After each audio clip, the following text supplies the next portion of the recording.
Welcome back to the broadcast. Travis Steffens, what is the name of your company? Our investments. Our Investments. You deal so much with the inner city, urban areas, undeserved communities, the homeless, what they call the indigent of society. Um, Talk about what you've seen from your experiences in building a better life in these communities, how entrepreneurship, financial literacy, creating wealth, real self-esteem, how it really plays into the dynamic of change in these communities forever. Absolutely. So at our investments, we focus on going into the roughest, toughest neighborhoods of the country, purchasing large assets, multifamily projects, and that has given us an opportunity to see into the lives of these troubled kids, into these troubled families. And our goal is to bring conscious capitalism to these neighborhoods and be able to give these kids and give these people an opportunity to a new way of understanding and a new way of knowledge, a new way of wisdom. And the more we get involved with these inner city kids and the more we get involved with these inner city families, we see the challenges that they face on a daily basis, starting with the family life. And the part that really pulls on us is the fact that these families are broken, and they've been broken for some time. Many of these children grow up without fathers.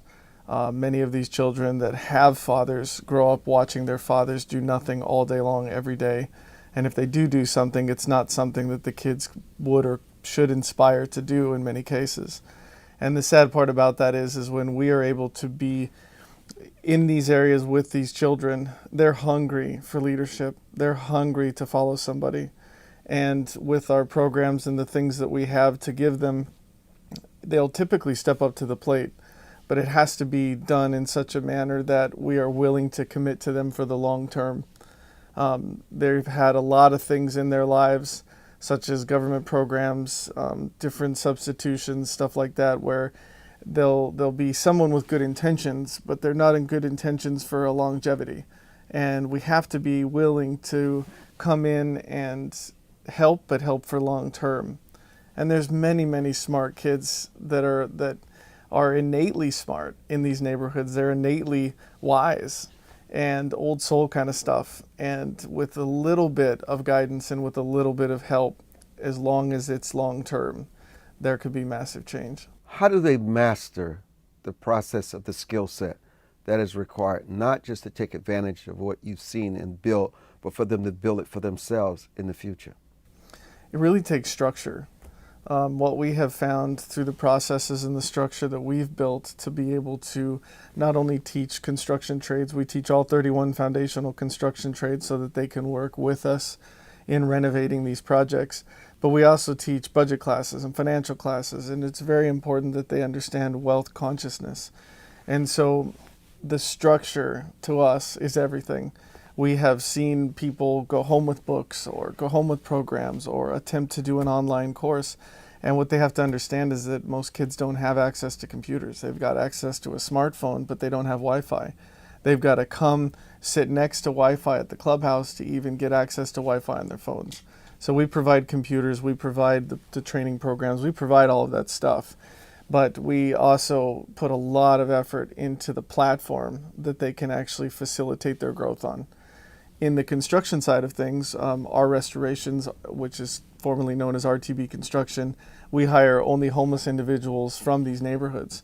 And we hire a lot of distressed individuals as well, but we focus on the homeless side of things. And it's the platform in which we're able to take them off the streets, house them, give them the tools of the trade, and train them, and give them the long-term accountability that allows them to actually heal and become sustainably successful. And it takes time, and it takes a lot of effort, and it takes a lot of focus, and it takes a lot of accountability. When you hear what's going on in the world, the grievances, the protests, the racism, the marginalizing of certain people in this society, do they blame their woes on racism? Do they blame it on the family? Or is it what they think about during the day because they're just trying to survive? What is the psychological reading on when you're in these communities? I'm actually really happy you asked me that question. And through our research, and it's been quite vast, is that the number one human need that is sought out is significance.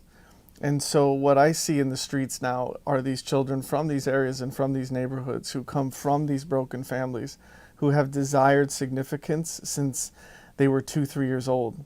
And a child from 1 to 3 years old is in that delta state of being where they take in everything that the father and mother show and give to them.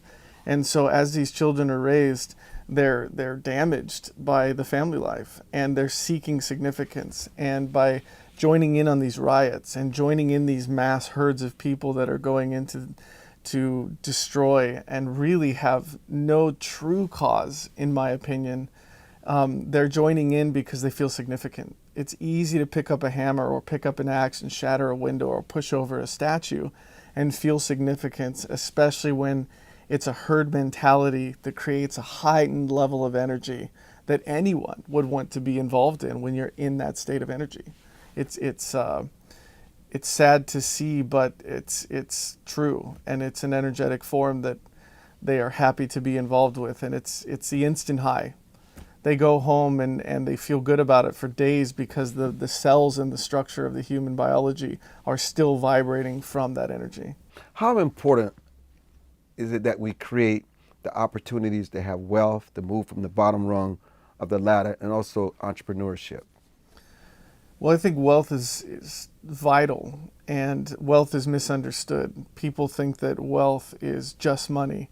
And, money's built this bad rap over time, and money is simply not the root of all evil.